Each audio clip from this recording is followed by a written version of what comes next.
अस्सलाम वालेकुम जी। आज हमारा बायोलॉजी के अंदर पहला चैप्टर है और इस चैप्टर का नाम है introduction to biology and scientific methods, यानी बायोलॉजी के बारे में इंट्रोडक्शन और उसके अंदर जो यूज़ होने वाले साइंटिफिक मेथड्स हैं उनके बारे में थोड़ी स्टडी। अब साइंटिफिक मेथड्स का मैं अगर आपको जर्नल आइडिया दे दूँ तो वो ये टेक्निक्स और टूल्स होते हैं जिसको यूज़ करके जो साइंटिस्ट होते हैं या बायोलॉजिस्ट होते हैं वो रिसर्च करते हैं और रिसर्च करके फिर उनमें से जो मेडिसिन्स वगैरह निकलती हैं या लिविंग ऑर्गेनिजम्स के बारे में जानना या उनके बारे में डिस्कवरी करना या उनको मज़ीद स्टडी करना, ये सारा इन साइंटिफिक मेथड्स के अंदर होता है। अब ये साइंटिफिक मेथड्स क्या होते हैं, किस तरह से होते हैं और इनको किस तरह से यूज़ किया जाता है, ये आगे हम इसी लेक्चर के अंदर पढ़ेंगे।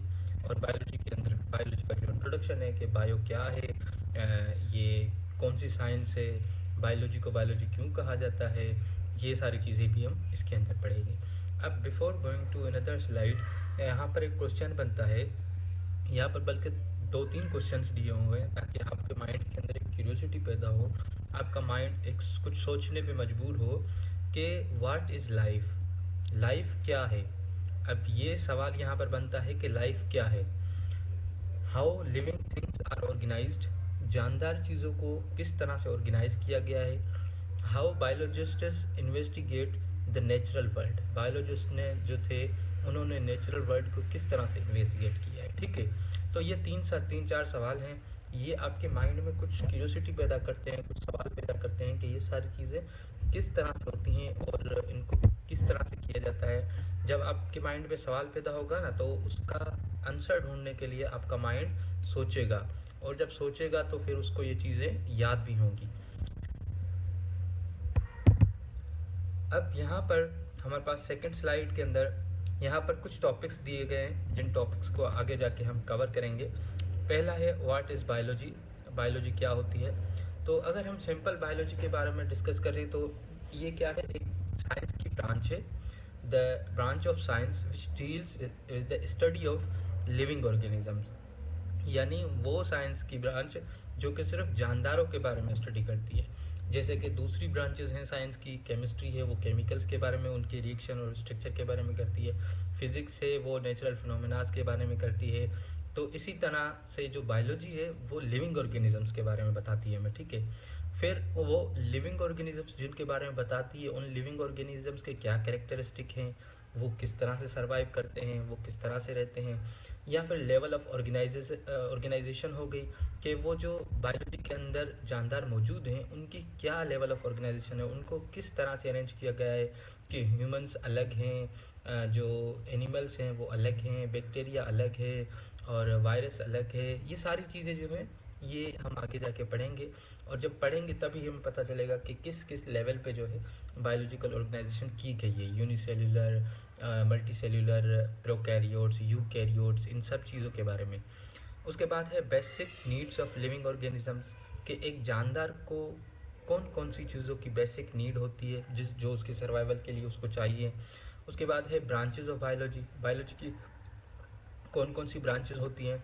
देन है biology of other science, biology in other science, यानी बायोलॉजी के अंदर और उससे रिलेटेड जो दूसरी साइंसेज हैं उनको हम किस तरह से पढ़ते हैं।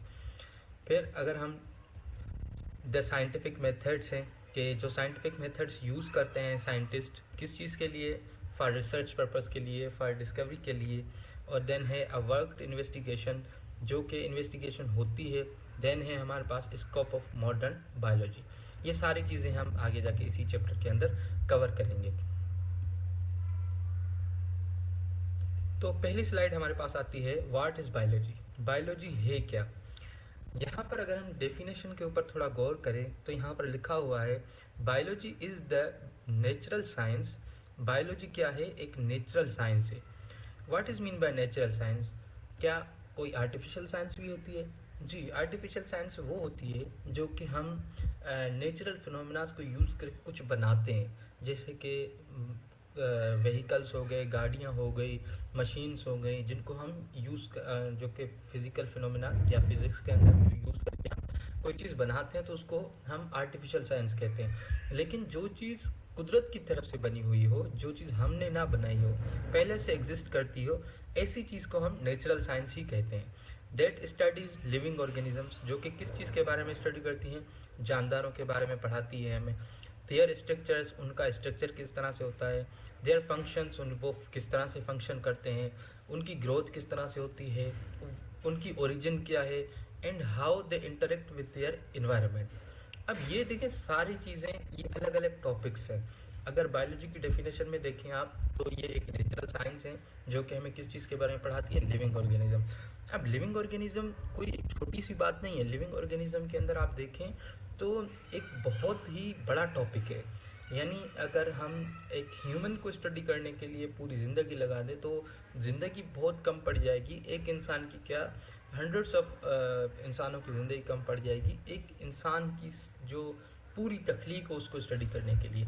तो हम बेसिक चीज़ें यहाँ पर पढ़ते हैं जो कि आगे जाके हमें जो चीज़ों के अंदर हेल्प आउट करती है। जैसे कोई डिजीज़ है उसकी मेडिसिन निकालने के लिए, या कोई मसला है इंसान के अंदर उसको ठीक करने के लिए, बस वो चीज़ें। बाकी तो नेचुरल साइंस जो है बहुत वसी है। देयर स्ट्रक्चर्स, उनका स्ट्रक्चर किस तरह से बना हुआ है, वो किस तरह से फंक्शन करते हैं, उनकी ग्रोथ क्या है, वो उनकी ओरिजिन क्या है, कहाँ से ओरिजिनेट हुए हैं, कहाँ से पैदा हुए हैं, how they interact with their environment, वो अपने इन्वायरमेंट के साथ किस तरह से इंटरेक्ट करते हैं। अगर आप देखें तो लिविंग थिंग्स के अंदर प्लांट्स का अलग इंटरेक्शन होता है इन्वायरमेंट के साथ, ह्यूमंस का अलग होता है, एनिमल्स का अलग होता है, यूनिसेलुलर ऑर्गेनिजम्स का अलग होता है, मल्टी सेलुलर ऑर्गेनिजम्स का अलग होता है। अब जो वर्ड बायो है, द वर्ड बायो एक ग्रीक लैंग्वेज का वर्ड है जिसका मतलब है life, and the word logos means study. तो ये बायोलॉजी की अगर हम सिंपल डेफिनेशन लें तो हम इसको ये कह सकते हैं, the study about life is called biology. ठीक है, सिंपल सी डेफिनेशन है एक। यहाँ पर ये चीज़ें आपको याद रखनी है कि बायोस का वर्ड कहाँ से निकला हुआ है, ये टेस्ट के अंदर आता है, और लोगोस जो है उसका मतलब क्या है, ये चीज़ें पूछी जाती हैं टेस्ट के अंदर। फिर हम आते हैं why we study biology. Biology को हम क्यों पढ़ते हैं। It explains how our own bodies work. ये हमें बताती है कि हमारा अपना जिस्म किस तरह से वर्क करता है, यानी उसके अंदर जो डाइजेशन होती है वो किस तरह से होती है, उसके अंदर जो ब्रीथिंग होती है वो किस तरह से होती है। अगर उसको कोई चोट लग जाए, फॉर एग्जांपल ह्यूमन को कोई चोट लग जाती है, इंसान को, किसी जानवर को अगर कोई चोट लग जाती है तो वो चोट रिकवर कैसे होती है, वो हील कैसे हो जाती है, ये सारी चीज़ें भी हमें बायोलॉजी के अंदर ही पढ़ाई जाती है। और वाई वी स्टडी बायोलॉजी, इन सब चीज़ों को पढ़ने के लिए हम बायोलॉजी को पढ़ते हैं। It underpins medicine, agriculture and environmental protection. ये सारी चीज़ें मिला के बहुत सारी और भी चीज़ें होती है जिसका जो है पढ़ने के लिए हमें बायोलॉजी को पढ़ना पड़ता है। मेडिसिन को पढ़ने के लिए, एग्रीकल्चर को पढ़ने के लिए, एनवायरमेंटल प्रोटेक्शन को पढ़ने के लिए। It helps us understand our places among millions of other species. ये हमें हमारी जगह बताती है हज़ारों और स्पीशीज़ के अंदर। जैसे देखें जानवरों के अंदर बहुत सारी स्पीशीज़ हैं, हम ह्यूमंस हैं, एनिमल्स के अंदर देखें कितनी सारी स्पीशीज़ हैं जो हैं वो कैंगरूज की अलग है, रेट्स की अलग है, बफेलोज़ की अलग है, डॉग्स की अलग है, और इस तरह से लायंस की अलग है। तो हर जानदार की अलग अलग स्पीशी है। तो उन स्पीशीज़ के अंदर हमें हमारी पहचान कराने के लिए भी हमें बायोलॉजी को पढ़ना पड़ता है। Why what counts as living. अब यहाँ पर एक सवाल पैदा होता है कि एक जानदार चीज़ है क्या। हमें कैसे पता चलेगा कि कोई चीज़ जानदार है या कोई चीज़ बेजान है। आपके सामने एक टेबल पड़ी है, तो क्या ये जानदार है या बेजान है। आपके सामने एक गिलास पड़ा हुआ है, क्या ये जानदार है या बेजान है।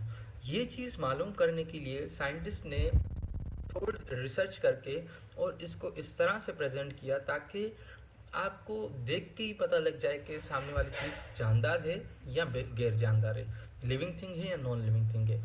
Before biologist study an organism they first confirm it is actual alive.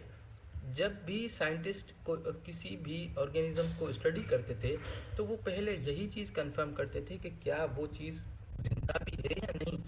वो टेबल को तो स्टडी करने नहीं बैठ जाते थे, वो गिलास को तो स्टडी करने नहीं बैठ जाते, तो वो यही चीज़ चेक करते थे क्या वो जिंदा है या नहीं है। यहाँ पर अगर मैं आपको एक छोटा सा एग्जांपल दूँ तो जब बैक्टीरिया को डिस्कवर किया गया तो बैक्टीरिया को डिस्कवर करने के टाइम उसको मतलब जो एक पानी के उससे निकाला गया एक कपड़े के अंदर, तो वो एक जानदार ही अपीयरेंस दे रहा था, क्योंकि वहाँ पर एक वर्ड यूज़ होता है रिंगलिंग एंड डिंगलिंग। तो वो क्या कर रहा था, वहाँ पर उछल कूद रहा था। अब बैक्टीरिया वैसे यूनिसेल्युलर ऑर्गेनिज्म है, लेकिन उसको जब डिस्कवर करने के लिए उसको उसके अंदर देखा गया सिंपल माइक्रोस्कोप के अंदर, तो फिर पता चला कि कोई चीज़ ऐसी है जो कि यहाँ पर रिंगलिंग डिंगलिंग कर रही। अब वो चीज़ बगैर जानदार नहीं कर सकती, भले आप मट्टी का छोटा सा दाना हो या कोई और चीज़ का छोटा सा दाना कहीं पे रख दें, वो कभी भी उछल कूद नहीं कर सकता। तो एक जो लिविंग थिंग होगी उसकी कुछ अलग ही कैरेक्टर्स होंगे। अब एक कैक्टस है, एक मशरूम है और एक मॉस्किटो है। ऑल लुक्स नथिंग अलाइक, ये तमाम चीज़ें एक दूसरे के जैसे नहीं दिखती, yet all three are classed as living things, लेकिन ये तीनों ही चीज़ें जानदार हैं। जबकि एक कार है, एक क्रिस्टल है और एक क्लाउड है, आर नॉट लिविंग थिंग्स। एक कार जो है वो भी आपके लिए जानदार नहीं है, एक क्रिस्टल जो है वो भी जानदार नहीं है, या एक क्लाउड है वो भी जानदार नहीं है। अब कैसे पता चलेगा कि कार जानदार नहीं है या क्रिस्टल जानदार नहीं है? आप देखें ना, कार को यहाँ पर कुछ कैरेक्टर्स होंगे जो हम आगे जाकर डिफाइन करेंगे, जिनको देख के हमें पता चलेगा कि कोई चीज़ जानदार है या गैर जानदार है। So what exactly separate living from the non living? ऐसी कौन सी चीज़ है जो कि जानदारों को गैर जानदारों से अलग करती है? Biologist answered with this with checklist of 7 shared characters. Biologist जो थे उन्होंने इस चीज़ का सात मुख्तलिफ कैरेक्टर्स को मद्देनज़र रखते हुए इस चीज़ का जवाब दिया और एक चेकलिस्ट बनाई कि अगर ये 7 चीज़ें किसी भी चीज़ के अंदर मौजूद हैं, ये 7 कैरेक्टर अगर किसी भी चीज़ के अंदर मौजूद है तो वो लिविंग हो सकती है, अगर मौजूद नहीं है तो वो नॉन लिविंग हो सकती है। 1 2 नहीं, 7 characters. Every true living organism show all 7 characters, मतलब जो भी जानदार होगा उसके अंदर ये 7 कैरेक्टर्स होना लाजमी है। अब वो 7 कैरेक्टर्स कौन से होते हैं? ये एक निमोनिक्स के तौर पे आप इनको याद कर सकते हैं मिसेस ग्रेन के नाम से। इसको हम आगे देखते हैं कौन से होते हैं। ये है हमारे पास वो 7 कैरेक्टर्स। वो 7 कैरेक्टर्स क्या हैं? देखें, सबसे पहला कैरेक्टर है मूवमेंट। अब मूवमेंट क्या होती है? मूवमेंट यानी एक जगह से दूसरी जगह जाना, अपनी जगह को चेंज करना, इसको मूवमेंट कहा जाता है। ठीक है, अब आप ये कहेंगे कि सर ये मूवमेंट तो कार भी करती है, तो क्या कार जो है वो लिविंग थिंग नहीं है? कार बेटा जो मूवमेंट करती है वो खुद से नहीं करती। कार को चलाने के लिए उसके अंदर फ्यूल डालना पड़ता है, उसके लिए एक ड्राइवर होता है। चलें ड्राइवर को भी आप ना लें, लेकिन उसके लिए फ्यूल तो चाहिए होता है, उसको अलग से बाहर से एक्सटर्नल एनर्जी तो चाहिए होती है, देन वो मूव करती है। चलें एक चीज़ के लिए मान लेते हैं कि कार भी भाई मूवमेंट करती है, तो क्या आगे चल के अ चेंज इन पोजीशन और location of a whole organism और a part of it is called movement. ये एक सिंपल से आपके पास इसकी डेफिनेशन है। देन हमारे पास दूसरा जो कैरेक्टर आता है वो इस तरह से आता है, रेस्पिरेशन। तो यहाँ पर आके आपका कार वाला एग्जाम्पल गलत हो जाता है। क्या कार सांस लेती है? ऑफ कोर्स नहीं लेती कार सांस। जब कार सांस नहीं लेती तो यहाँ पर एक कैरेक्टर तो आपका सही था, लेकिन यहाँ पर ये कैरेक्टर कार के लिए क्या हो गया? गलत हो गया। और सिर्फ लिविंग ऑर्गेनिजम्स ही सांस लेते हैं, चाहे फिर वो प्लांट हो आपका या फिर एनिमल हो या बैक्टीरिया हो, कुछ भी हो, सिर्फ वही सांस लेते हैं। द केमिकल प्रोसेस रेस्पिरेशन होता क्या है? एक chemical process that release energy from food inside the cell. Respiration एक ऐसा प्रोसेस है जिसके थ्रू ये 2 लेवल पे हो रही होती है, एक ऑर्गेनिज्मिक लेवल पे हो रही होती है और एक सेल्यूलर लेवल पे हो रही होती है। ऑर्गेनिज्मिक लेवल का क्या मतलब है कि जब हम सांस लेते हैं तो ऑक्सीजन अंदर जाती है। वो ऑक्सीजन कहाँ जाती है? जब हम सांस लेते हैं वो ऑक्सीजन हमारे जो एयर ब्रीथिंग सिस्टम है उसके थ्रू जाके लंग्स के अंदर जाती है, फिर लंग्स से हमारे ब्लड स्ट्रीम में जाती है और फिर ब्लड स्ट्रीम से हमारे सेल तक जाती है। अब सेल पे जाके करती क्या है? आपने सिंपल लाइफ के अंदर भी देखा होगा कि कोई भी चीज़ अगर हमें जलानी हो तो उसके लिए हमें ऑक्सीजन चाहिए होती है। मतलब आप कहीं भी किसी भी बंद जगह पे जहाँ पर ऑक्सीजन प्रेजेंट ना हो वहाँ पर आप तीली नहीं जला सकते।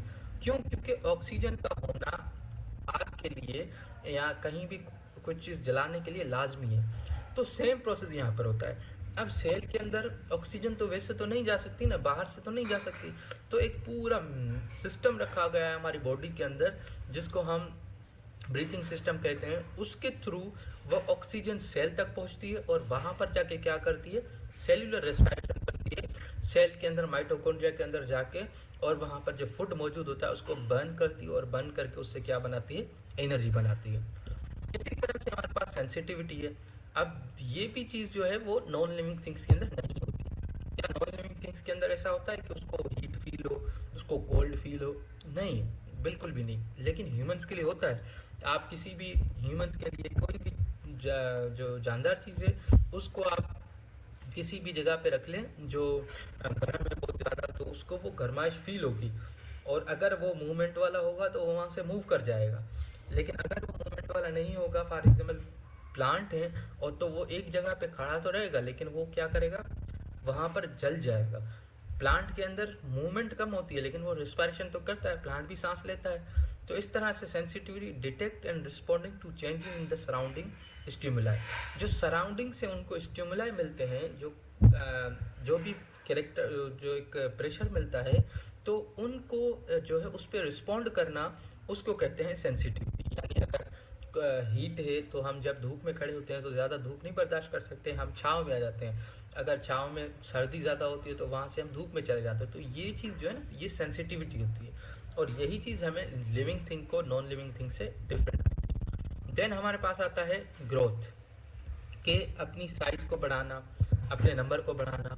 अब ये ग्रोथ क्या, आप किसी भी नॉन लिविंग थिंग को देखते हैं, अगर वो कहीं पे पड़ी हो और फिर आप 1 महीने के बाद जाएं तो वहाँ पर बड़ी हो गई हो? नहीं होती वो इस तरह से। क्यों नहीं होती? क्योंकि वो नॉन लिविंग थिंग है, जितनी पहले से थी वो उतनी ही पड़ी रहेगी। हाँ, अगर अलबत्ता आप एग्जांपल ले लें उसकी आयरन की, लोहे की एग्जांपल ले लें, वो गल जाएगा वहाँ पर लेकिन वो बड़ा नहीं होगा वहाँ पर। लेकिन लिविंग थिंग जो है वो क्या करती है, एक बच्चा पैदा होता है, वो आहिस्ता आहिस्ता ग्रो करता है। एक प्लांट छोटा सा होता है, वो आहिस्ता आहिस्ता ग्रो करता है, बड़ा होता जाता है। तो a permanent increase in size and mass by making new cell. एक परमानेंट इंक्रीज जो होता है साइज के अंदर और मास के अंदर, क्या किसके लिए, वो न्यू सेल्स बनाकर जो इंक्रीज होता है, और ये परमानेंट इंक्रीज होता है, ये इरिवर्सिबल नहीं होता। मतलब ये एक ही बारी आपका बढ़ता जाता है।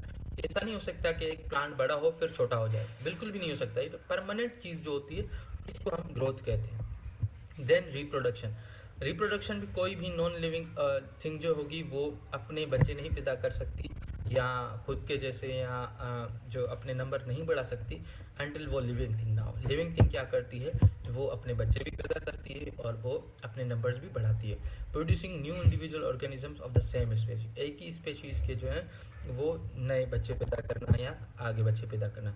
देन है हमारे पास एक्सक्रीशन का मतलब ये होता है कि हमारी बॉडी से जो चीज़ हमारी बॉडी के अंदर जाती है फिर उसको वेस्ट करना, वो हमारी बॉडी के अंदर पड़ी नहीं रहती, हम उसको वेस्ट भी करते हैं। तो removing the waste products of chemical reaction from the body, हमारी बॉडी के अंदर जो वेस्ट प्रोडक्ट होते हैं वो केमिकल रिएक्शन में बनते हैं, उनको रिमूव करना। देन है हमारे पास न्यूट्रिशन यानी खाना खाना, taking in and using food for energy growth and repair के लिए जो हम खाना खाते हैं वो भी एक लिविंग कैरेक्टर के अंदर ही आता है। नॉन लिविंग थिंग जो है वो इनमें से एक दो चीज़ें तो कर सकती हैं, एक्सक्रीशन भी कर सकती है। फॉर एग्जांपल आप कहेंगे सर जो हम कार के अंदर फ्यूल डालते हैं वो उसका धुआं निकालती है, तो एक्सक्रीशन करती है कार, इस तरह से मूवमेंट भी करती है। लेकिन ये जो रेस्पिरेशन नहीं कर सकती, सेंसिटिविटी नहीं है कार के अंदर, ग्रोथ नहीं है, रिप्रोडक्शन नहीं है, या न्यूट्रिशन के तौर पे वो फ्यूल लेती है, लेकिन ये 4 चीज़ें नहीं है ना, ये 4 चीज़ें भी इम्पोर्टेंट है। तो जिस चीज़ के अंदर ये 7 कैरेक्टर्स मौजूद होंगे वही चीज़ क्या कहला सकती है, लिविंग थिंग कहला सकती है। इनको आप मिसेस ग्रैंड के नाम से याद कर सकते हैं। मिसेस यानी मूवमेंट, रेस्पिरेशन, सेंसिटिविटी, ग्रोथ में से जी, ग्रोथ का आर, रिप्रोडक्शन का, एक्सक्रीशन का ई, और न्यूट्रिशन का एन। इसके नाम से आप न्यूमोनिक्स याद कर सकते हैं।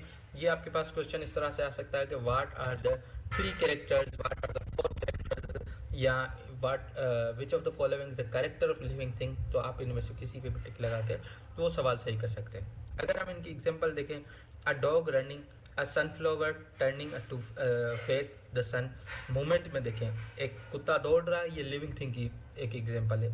या जो सनफ्लावर है वो अपने आप को सूरज की तरफ घुमाती है, ये भी लिविंग थिंग का कैरेक्टर है। रेस्पिरेशन के अंदर हम देखें तो ह्यूमन ब्रीथिंग, इंसान जो सांस लेता है, रिलीज एनर्जी फ्रॉम ग्लूकोज और फिर ग्लूकोज से एनर्जी रिलीज करवाता है। सेंसिटिविटी के अंदर pulling your hand away from a hot stove, किसी गर्म बर्तन के ऊपर आपका हाथ पड़ जाए तो आप हाथ उठा लेते हैं, इसको सेंसिटिविटी की एग्जांपल है।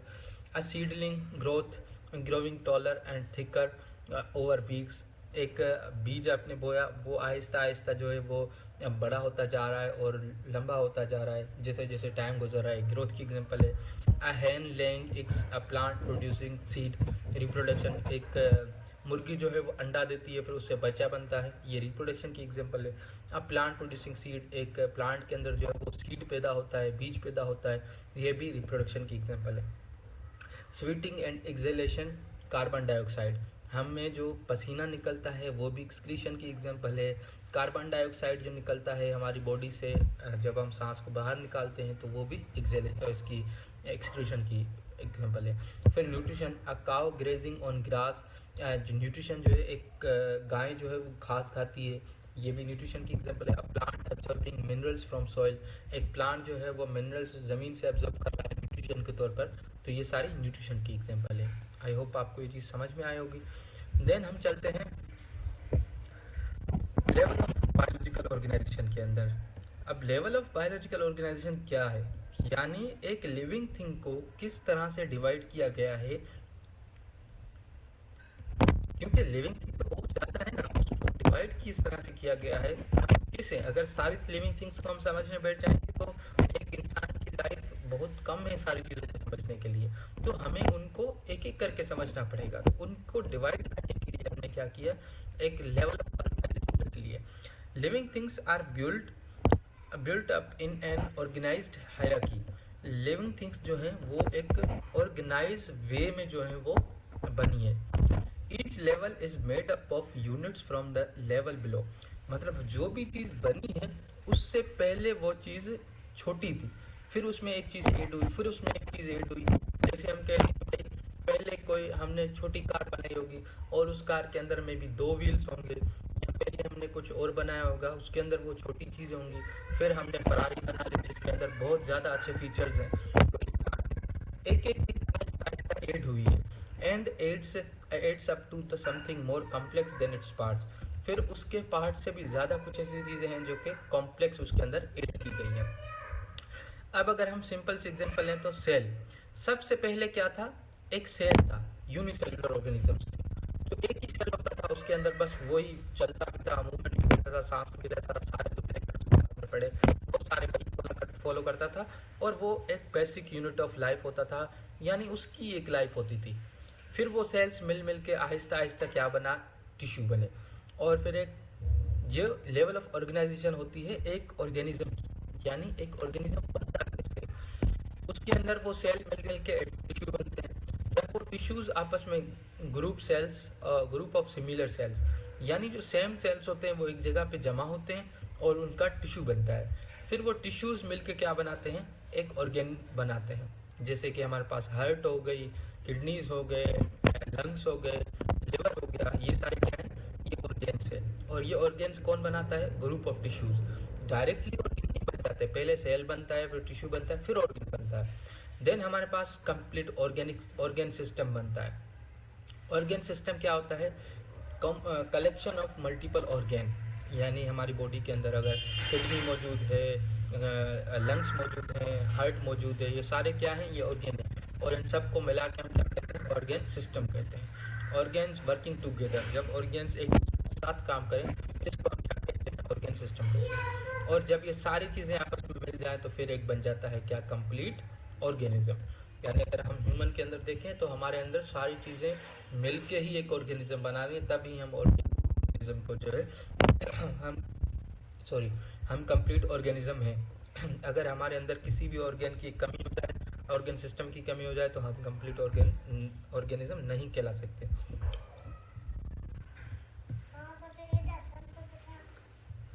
देन हम आते हैं अब ऑर्गेनिज्म से आगे क्या होता है, यानी एक ऑर्गेनिज्म तो बन गया, लेकिन ऑर्गेनिज्म से आगे क्या होती है, फिर एक पूरी पॉपुलेशन बनती है।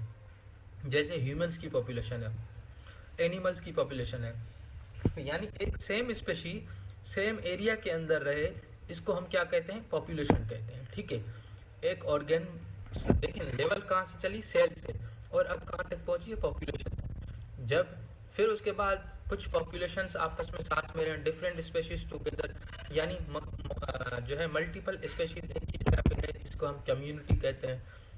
जैसे कि हम लिविंग ह्यूमंस भी रहते हैं, एनिमल्स भी हमारे साथ रहते हैं, फिर जो है वो प्लांट्स भी होते हैं, ये एक कम्युनिटी है। देन हमारे पास आता है इकोसिस्टम, जिसके अंदर कम्युनिटी प्लस इन्वायरमेंट आ जाता है। अब यहाँ पर इकोसिस्टम के अंदर क्या है? सारी चीज़ें आ जाती हैं इनसाइड, इसके अंदर जो है एनिमल्स भी आ जाते हैं, प्लांट्स भी आ जाते हैं, बाकी लिविंग थिंग्स होती हैं वो सारी आ जाती हैं, और जो जो भी हमारे इर्द गिर्द नॉन लिविंग थिंग्स भी आ जाती हैं वो भी सारी इकोसिस्टम के अंदर आ जाती हैं। देन हमारे पास आता है बायोस्फीयर। बायोस्फीयर जो है वो कंप्लीट इकोसिस्टम ऑन अर्थ, जो अर्थ के ऊपर जितना भी इकोसिस्टम मौजूद है, इंक्लूडिंग एनवायरनमेंट, एनवायरमेंटल इफेक्ट क्या होते हैं, स्टिमुलाई क्या होते हैं, उन सारी चीज़ों को मिला के क्या करते हैं? बायोस्फीयर। ये भी एक लिविंग थिंग का ही और उसके बायोलॉजिकल ऑर्गेनाइजेशन के अंदर ही आता है।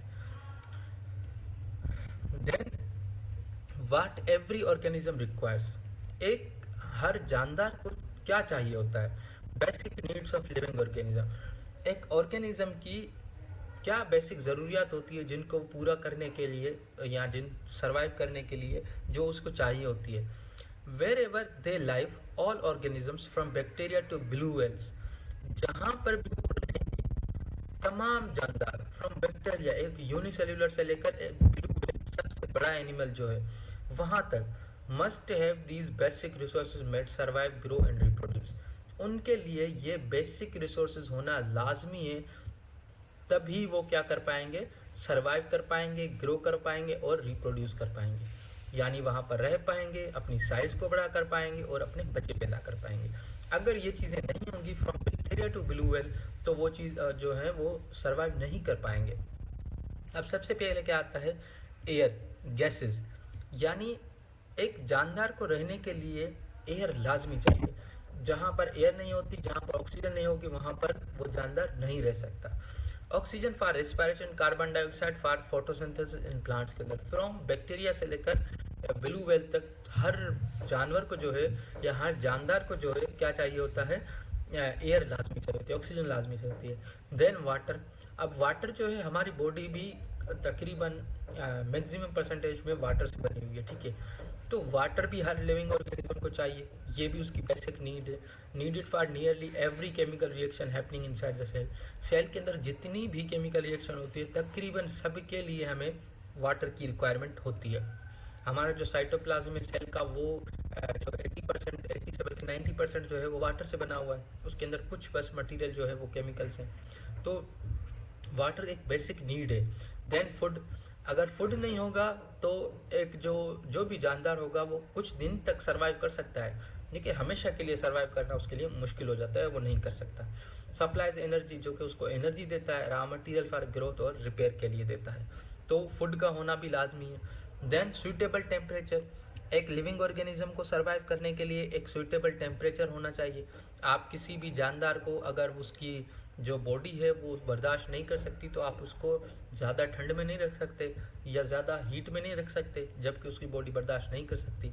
तो keeps enzyme working correctly inside the body, क्योंकि हमारी बॉडी का जो स्ट्रक्चर है वो इस तरह से बना हुआ है कि अगर हम ज़्यादा हीट के अंदर गए तो हमारी बॉडी के अंदर जो केमिकल्स मौजूद है, एंजाइम्स मौजूद है, वो क्या हो जाएंगे? ब्रेक हो जाएंगे, बर्न हो जाएंगे। अगर हम कोल्ड के अंदर ज़्यादा चले गए तो वो स्लो डाउन हो जाएंगे या वो डीनेचर हो जाएंगे या जो है वो अपना फंक्शन करना छोड़ देंगे। Keeps enzyme working correctly inside the body, body के अंदर सारे एंजाइम्स को करेक्टली वर्क करवाने के लिए सूटेबल टेम्परेचर की ज़रूरत होती है। शेल्टर इन स्पेस, रहने के लिए जगह चाहिए। कोई भी लिविंग ऑर्गेनिज्म जो है वो रहने के लिए उसका जो एनवायरनमेंट है उसको जो जगह नहीं होगी तो वो सही से सर्वाइव नहीं कर पाएगा। प्रोटेक्शन फ्रॉम प्रेडेटर्स, शिकारी जो होते हैं उनसे बचने के लिए प्रोटेक्शन चाहिए, मौसम से बचने के लिए प्रोटेक्शन चाहिए। रूम टू ग्रो करने के लिए जगह चाहिए उनको। ठीक है, तो ये सारी चीज़ें एक बेसिक लिविंग ऑर्गेनिज्म को लिए सर्वाइव करने के लिए, ग्रोथ करने के लिए, रिप्रोड्यूस करने के लिए चाहिए होती हैं। Light essential for plant to carry out photosynthesis, photosynthesis करने के लिए उनको लाइट चाहिए। देन हम आते हैं ब्रांचेस ऑफ बायोलॉजी के अंदर। बायोलॉजी के अंदर कौन सी ब्रांचेस हैं, कितनी ब्रांचेस हैं और उनको किस जो है बेस पे डिवाइड किया गया है।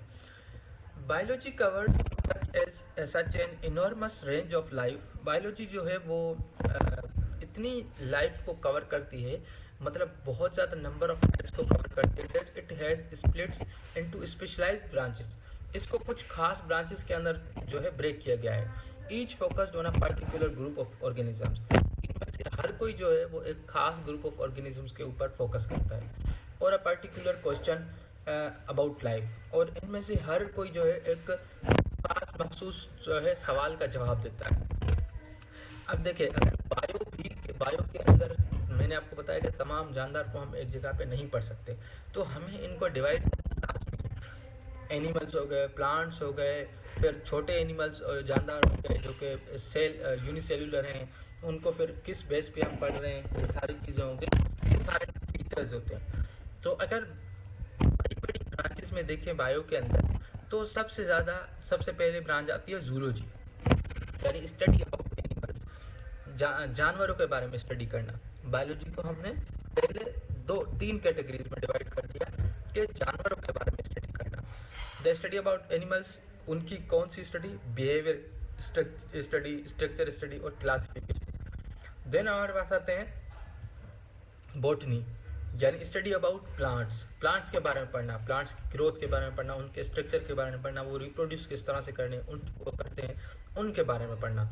देन हमारे पास आती है माइक्रोबायोलॉजी। अब माइक्रोबायोलॉजी यानी आपने कहा सर लिविंग ऑर्गेनिजम्स तो हमारे सामने 2 नजर आते हैं, एक प्लांट्स है, एक जानवर है। आपने प्लांट्स को अलग कर दिया, जानवर को अलग कर दिया, तो ये माइक्रोबायोलॉजी क्यों बनाई? बेटा माइक्रोबायोलॉजी देखिए, प्लांट्स और जानवर तो वो एनिमल्स हैं जो कि आपको नजर आते हैं। देयर आर मल्टीपल एनिमल्स जो कि या ऑर्गेनिजम्स जो आपको नजर ही नहीं आते हैं, जैसे बैक्टीरिया हो गया, फंजाई हो गया, अल्जी हो गया, वायरस हो गया, ये सारी चीजें आपको नजर ही नहीं आती। तो इनको कहाँ पर रखना है, इनको कहाँ पर पढ़ना है? इनको पढ़ने के लिए हम माइक्रोबायोलॉजी का इस्तेमाल करते हैं। Microbiology is the science of study of unicellular organisms, जिसके अंदर हम यूनिसेल्युलर ऑर्गेनिजम्स को स्टडी करते हैं। Then after microbiology there is a branch of biology is called genetics, यानी अब हम जो है लिविंग ऑर्गेनिजम्स को किस बेस पे डिवाइड करेंगे या स्टडी करेंगे? जेनेटिक्स के तौर पर।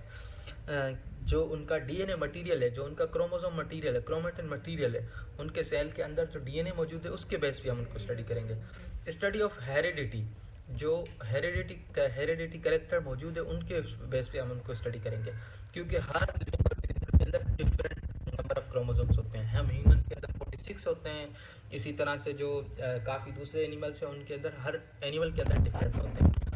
How traits pass from parents to offspring, किस तरह से इंसान का बच्चा इंसान ही पैदा होता है, एक प्लांट का बच्चा प्लांट ही पैदा होता है, ये कौन बताता है उसको, उसके अंदर ये ट्रेड्स किस तरह से रखे गए हैं। इकोलॉजी के बारे में स्टडी करना, हमारे जो इन्वायरमेंट है, बायोलॉजी का इन्वायरमेंट, बायोलॉजिकल इन्वायरमेंट, यानी हमारे भी लिविंग ऑर्गेनिजम्स है उनके बारे में स्टडी करना, वो किस तरह से इंटरेक्ट करते हैं एक लिविंग थिंग के साथ, जिस तरह हमारा प्लांट्स के साथ किस तरह से इंटरेक्ट होता है, हमारा एनिमल्स के साथ इंटरेक्शन किस तरह से होता है। The study of how organism interact with each other, आपस में कैसे ऑर्गेनिज्म स्टडी करते हैं, इसको हम इकोलॉजी कहते हैं, या विद देयर एनवायरनमेंट के साथ। देन हमारे पास आती है physiology, study about the study of how living organism and there part function, के जो लिविंग ऑर्गेनिज्म है वो किस तरह से और उनके जो अंदर मौजूद पार्ट्स हैं वो किस तरह से फंक्शन करते हैं, इसके बारे में, यानी इसकी जो फिजियोलॉजी है फंक्शन किस तरह से करते हैं। यहाँ पर 2 आती हैं, एक एनाटॉमी आती है, एक फिजियोलॉजी आती है।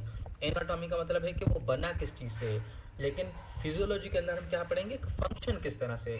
अगर ह्यूमन के अंदर एक आर्म है, लेग है, हार्ट है, तो वो किस तरह से फंक्शन करती है, किडनीज किस तरह से फंक्शन करती हैं, ये क्या आता है, फिजियोलॉजी के अंदर आता है। देन हमारे पास biology in its relationship with other science, biology जो है और उसका जो रिलेशनशिप है दूसरे साइंसेस के साथ, यानी फिजिक्स के साथ उसका क्या रिलेशन है, केमिस्ट्री के साथ उसका क्या रिलेशन है, या मैथमेटिक्स के साथ क्या रिलेशन है, इसको पढ़ने के लिए हम ये टॉपिक पढ़ते हैं। Biology rarely works alone, biology जो है वो बहुत ही कम अकेली फील्ड कहलाती है, क्योंकि एक लिविंग ऑर्गेनिज्म ऑलवेज हर चीज से इंटरेक्ट कर रहा होता है। हम ह्यूमंस देखें ना, केमिस्ट्री और फिजिक्स तो हमारे बेसिक बनी हुई है, लेकिन मैथमेटिक्स, कंप्यूटर साइंस और अर्थ साइंस को हम फॉलो कर रहे होते हैं। When it combines with another science, जब ये दूसरी साइंस के साथ कंबाइन होती है, an entirely new hybrid field is often born, तो एक बिल्कुल ही नई फील्ड बन जाती है। Each one answering question, इसमें से हर जो फील्ड होती है वो किसी न किसी सवाल का जवाब ही दे रही होती है। Neither science could answer by itself, जो कि एक खाली साइंस जो है वो इसका आंसर नहीं दे सकती, इसके लिए ही इसके रिलेशंस को पढ़ना लाजमी होता है। सबसे पहला रिलेशन बायो का केमिस्ट्री के साथ। बायो का केमिस्ट्री के साथ क्या रिलेशन है? अब बेटा देखें, हमारी बॉडी के अंदर जितने भी मतलब मटीरियल है, जो भी हमारे बॉडी के अंदर मटीरियल है वो सारा केमिकल मटीरियल है, और केमिकल मटीरियल का स्ट्रक्चर, उसका फंक्शन, उसकी कंपोजिशन, वो सब कुछ हमें कौन पढ़ाती है? केमिस्ट्री पढ़ाती है। तो यानी हमारी बायोलॉजी के अंदर, हम लिविंग ऑर्गेनिज्म के अंदर ऑलमोस्ट सब कुछ जो बना हुआ है वो केमिस्ट्री बना हुआ है। इसको हम कहते हैं बायोकेमिस्ट्री। जब इसमें हम इसके बारे में हम स्टडी करेंगे, बायो और केमिस्ट्री के बारे में, जो इनका रिलेशनशिप है आपस में, तो इसको हम कहेंगे बायोकेमिस्ट्री। देन हमारे पास आता है बायोलॉजी और फिजिक्स का कॉम्बिनेशन।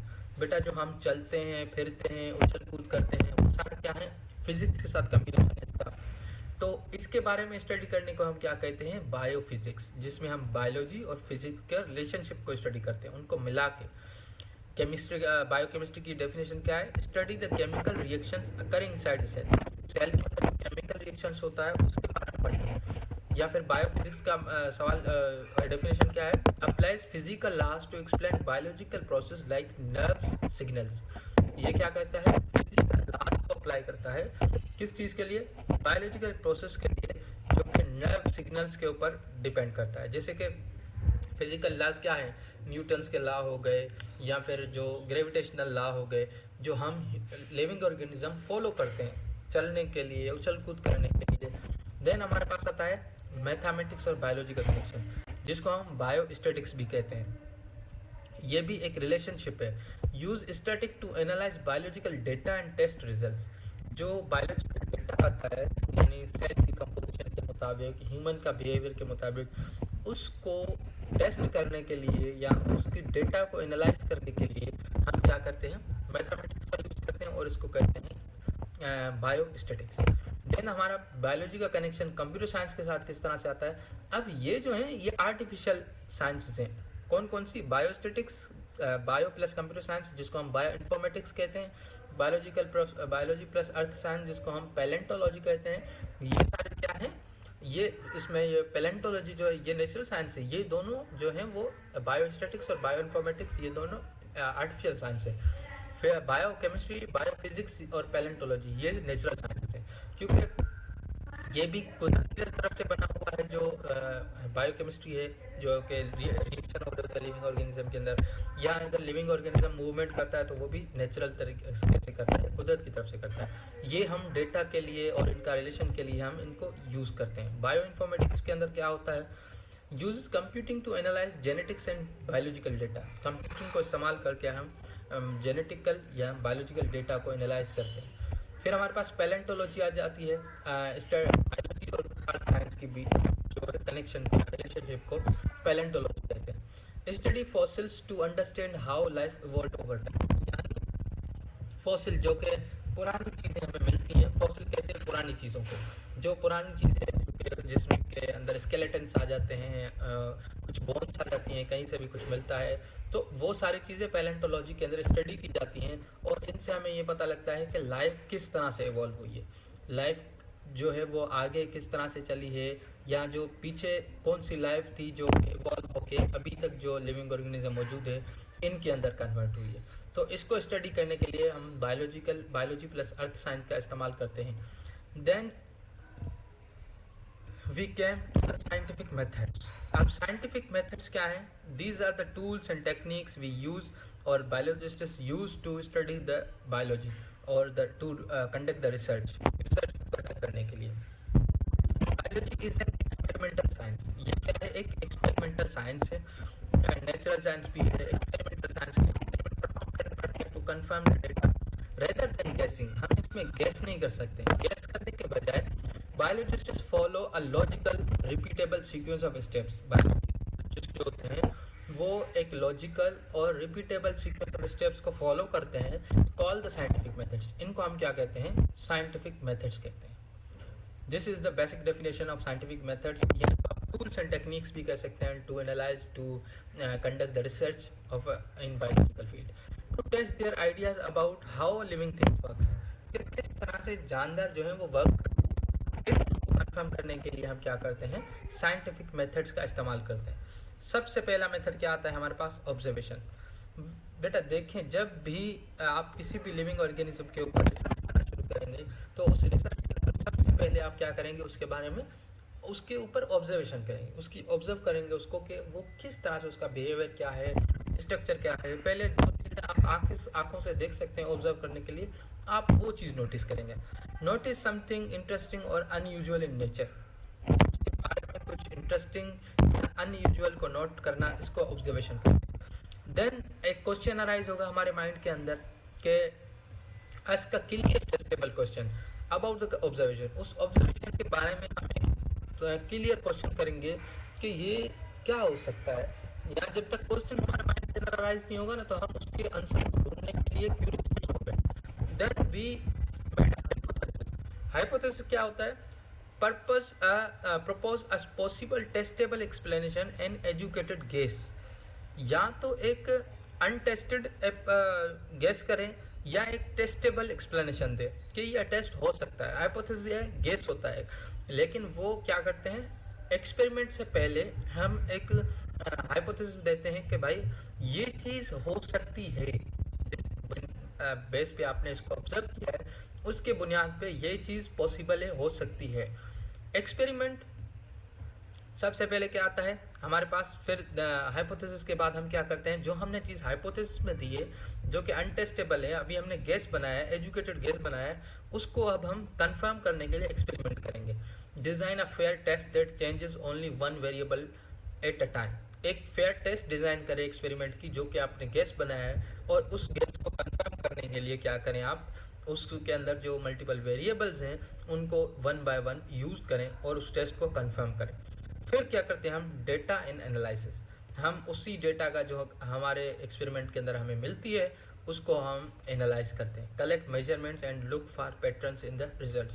उन मेजरमेंट्स को हम कलेक्ट करते हैं और उन पैटर्न्स को हम क्या है रिजल्ट्स के अंदर चेक करते हैं।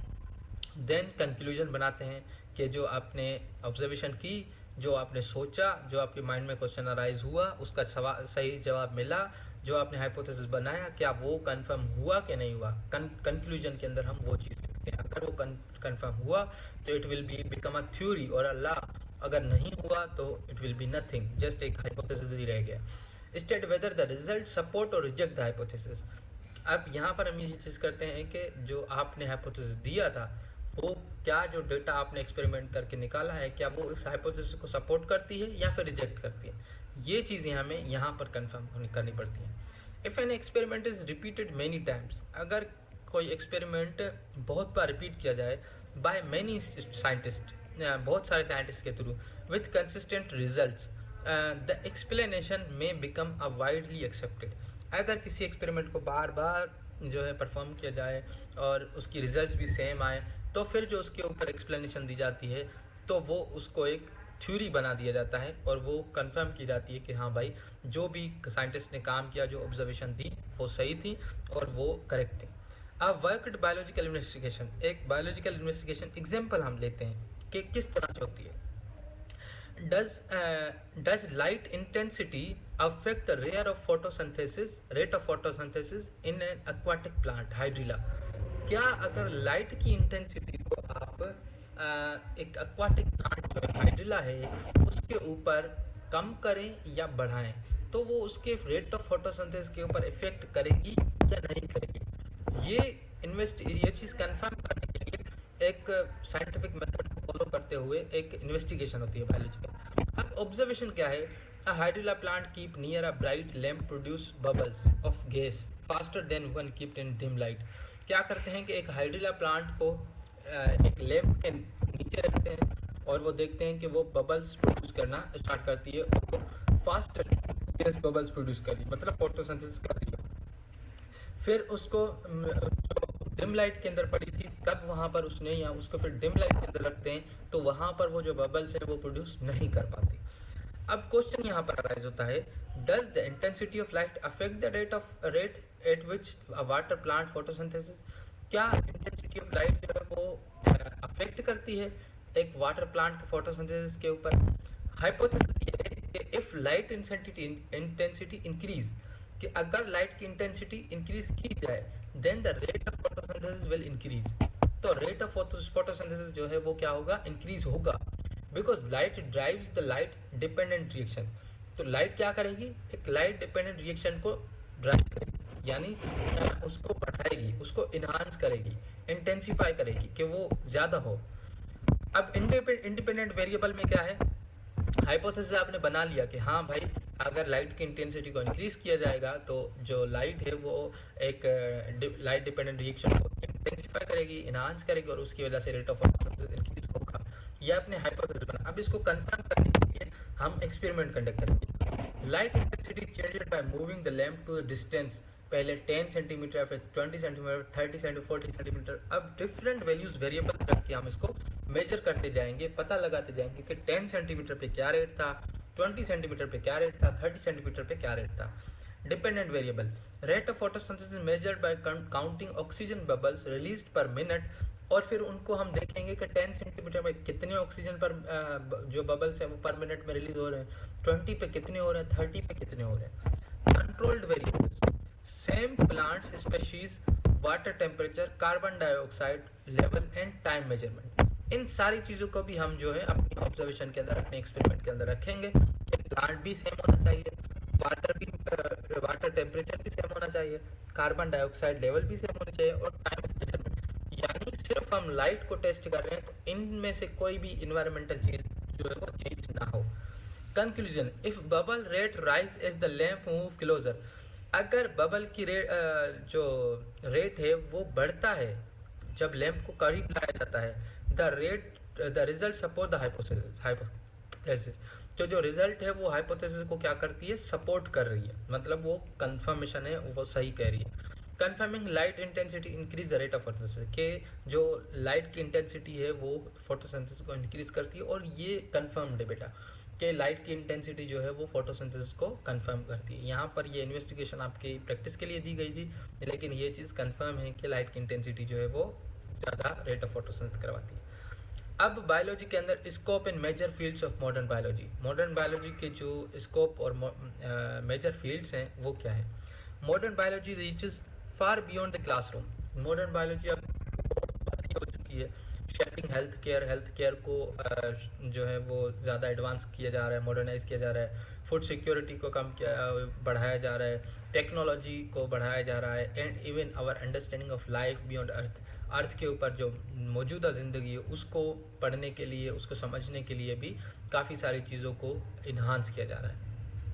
सबसे पहले medicine in health care, diagnosing and treating disease, developing vaccines and drugs. देखिए, अगर बायोलॉजिकल स्टडी नहीं होती, ये चीज़ें नहीं होती, तो हम आज तक कोई भी डिजीज़ की दवा नहीं बना सकते थे, हम कोई भी ट्रीटमेंट नहीं कर सकते थे, कोई भी वैक्सीन नहीं बना सकते थे। This all become possible due to the field of biology. फिर उसके अंदर मॉडर्नाइज किया जा रहा है, मतलब इसको मॉडर्न बायोलॉजी को जो है वो इन्हांस किया जा रहा है, इसके अंदर मज़ीद जो है वो जो है किया जा रहा है, इसको चेक किया जा रहा है। देन आता है हमारे पास agriculture, breeding, higher yields, disease resistant crops and livestocks. Agriculture के अंदर हम क्या कर रहे हैं, जो ज़्यादा से ज़्यादा जो है ब्रीडिंग करवा रहे हैं मल्टीपल प्लांट्स की आपस में, और उससे अच्छी जो है प्रोडक्ट निकाल रहे हैं। डिजीज रेजिस्टेंट क्रॉप्स बना रहे हैं कि ऐसे क्रॉप्स जिनको बीमारी ना लगे। लाइव स्टॉक को से बचा रहे हैं प्लांट्स को बाय यूजिंग द केमिकल्स और स्प्रेज वगैरह। फिर हमारे पास जेनेटिक इंजीनियरिंग आती है, editing DNA to treat disease और इम्प्रूविंग ऑर्गेनिजम्स। बेटा डीएनए को हम एडिट कर पा रहे हैं ताकि जो किसी जानदार के अंदर कोई बीमारी आनी है, फॉर एग्जाम्पल ह्यूमन्स के अंदर जो है वो हेरिडिटिकल डिजीज़ बहुत ज़्यादा आती है, तो उसको एडिट करते हैं ताकि वो जो ऑर्गेनिज्म है उसके अंदर से वो बीमारी ख़त्म हो जाए, या आने वाला जो है उसके अंदर वो ना आए। ये due to possible because of genetic engineering. Then हमारे पास इन्वायरमेंटल साइंस आ जाता है, protecting ecosystem and conserving endangered species. Ecosystem के थ्रू, इन्वायरमेंटल साइंस के थ्रू हम इस इकोसिस्टम को प्रोटेक्ट कर रहे हैं। और इंडेंजर्ड स्पीशीज़ वो स्पीशीज़ होती हैं जो कि बहुत ही कम रह गई हैं हमारे पास, यानी बराबर रह गई हैं, उनको बचाने के लिए हम कुछ कर रहे हैं। फॉरेंसिक साइंस के अंदर हमारा using DNA and biological evidence to solve crimes. बेटा जहाँ पर क्राइम होता है वहाँ पर बायोलॉजिकल इन्वेस्टिगेशंस होती हैं, जिसके थ्रू अगर वहाँ पर किसी का कुछ चीज़ मिल जाती है, फॉर एग्जांपल कोई बाल मिल गया, कोई ब्लड मिल गया, ऐसा कुछ हो गया, तो उस क्राइम सीन के ऊपर उस चीज़ को यूज़ करके हम क्या करते हैं, वहाँ से डीएनए की इन्वेस्टिगेशन करते हैं और वो फॉरेंसिक साइंस के अंदर हमें एक क्राइम सॉल्व करती है।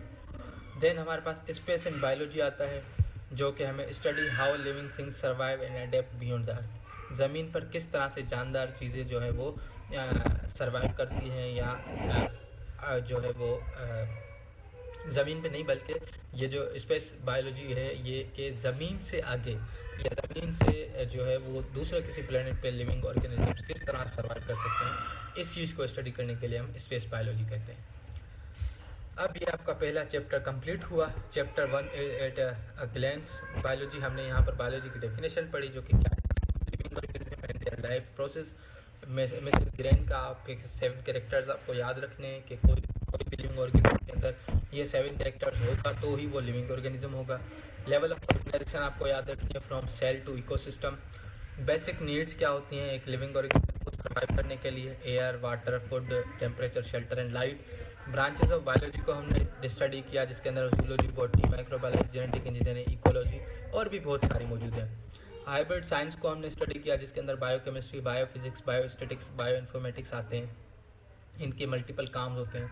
फिर हमने साइंटिफिक मेथड्स को स्टडी किया, जिसके अंदर ऑब्जर्वेशन, क्वेश्चन, हाइपोथेसिस, एक्सपेरिमेंट और कंक्लूजन आती है। साइंटिफिक मेथड्स यूज होते हैं कोई भी बायोलॉजिकल एक्सपेरिमेंट करते हैं, साइंटिफिक एक्सपेरिमेंट करते हैं। देन हमने वेरिएबल्स को स्टडी किया, independent variable, dependent variable, control variable. ये एडवांस टॉपिक है, इसके ऊपर आप अगर पढ़ना चाहें तो इसको थोड़ा पढ़ लीजिएगा, वरना ज़्यादा अगर समझ में ना आए तो उसके ऊपर गौर मत कीजिएगा। ये जो टॉपिक्स हैं ये बेसिक टॉपिक्स, और ये फर्स्ट चैप्टर है बेसिक है। स्कोप ऑफ बायोलॉजी, मेडिसिन के अंदर क्या स्कोप है, एग्रीकल्चर के अंदर, फॉरेंसिक के अंदर, स्पेस बायोलॉजी के अंदर क्या स्कोप है, ये सारी चीज़ें हमने यहाँ पर पढ़ी, और आई होप आपको सारी चीज़ें समझ में भी आई होंगी। अब क्वेश्चंस हैं, आपके जहन में लाजमी क्वेश्चन भी राइज हुए होंगे, तो जो भी क्वेश्चन है आप हमसे पूछ सकते हैं, और पढ़ते रहिए। Wish you best of the luck. अल्लाह हाफिज़।